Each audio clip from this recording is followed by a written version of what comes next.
বাংলাদেশের ভাসমান পেয়ারার বাজার বসে জলের দেশ বরিশালের দক্ষিণাঞ্চলের জেলা ঝালকাঠি ও স্বরূপকাঠির বিভিন্ন জায়গায়। অনেকে এই ভাসমান বাজারসমূহকে থাইল্যান্ডের ফ্লোটিং মার্কেটের সাথে তুলনা করে থাকেন।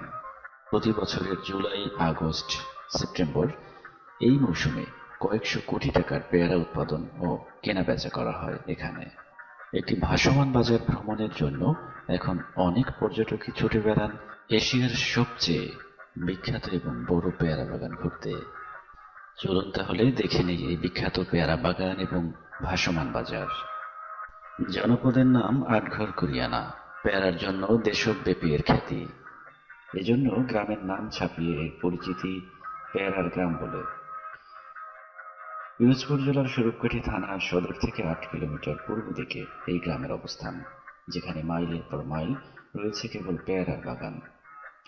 এখানের সিংহভাগ বাসিন্দার আয়ের একমাত্র উৎস এই পেয়ারা, যা বাংলার আপেল বলে খ্যাত। পেয়ারার মৌসুমে এই জনপদের ব্যস্ততা চোখে পড়ার মতো। দূরান্ত এলাকা থেকে পাইকার আসে বরিশাল ছাপিয়ে ফরিদপুর হয়ে রাজধানী সহ দেশের অন্যান্য অঞ্চলেও পৌঁছে যায় এখানের পেয়ারা। কবে এই জনপদে পেয়ারা চাষ শুরু হয়েছিল তা নিয়ে দুটি মিথ প্রচলিত আছে। শ্রুতি অনুযায়ী তা প্রায় ২ শতাধিক বছর আগের কথা। তীর্থ করতে এখানকার কোনো একজন ভারতের বিহার রাজ্যের গয়াতে গিয়েছিলেন। সেখানে এই ফল দেখে চাষ সম্পর্কে অবগত হয়ে বীজ এনে বপন করেছিলেন আটঘর কোরিয়ানাতে। গয়া থেকে আনা বীজ বপন করে গাছ এবং গাছ থেকে ফল পাবার পর এর নাম রাখা হয়েছিল গয়া। সেখান থেকে অপভ্রংশ হয়ে স্থানীয়রা এখন এই ফলকে গইয়া নামে ডাকেন।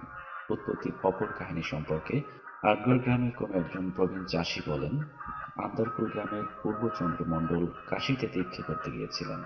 সেখান থেকে সর্বপ্রথম তিনি পেয়ারার বীজ নিয়ে আসেন এই এলাকায়।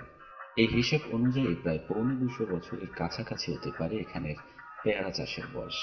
কেউ একজন বলেন তার পিতার লাগানো শতাধিক বছরের পুরনো বাগান এখনো বিদ্যমান। ভ্রমণ পিপাসু যারা রয়েছেন তারা সময় এবং সুযোগ পেলে অবশ্যই ঘুরে আসতে পারেন এশিয়ার এই বিখ্যাত পেয়ারা বাগান এবং ভাসমান বাজারে।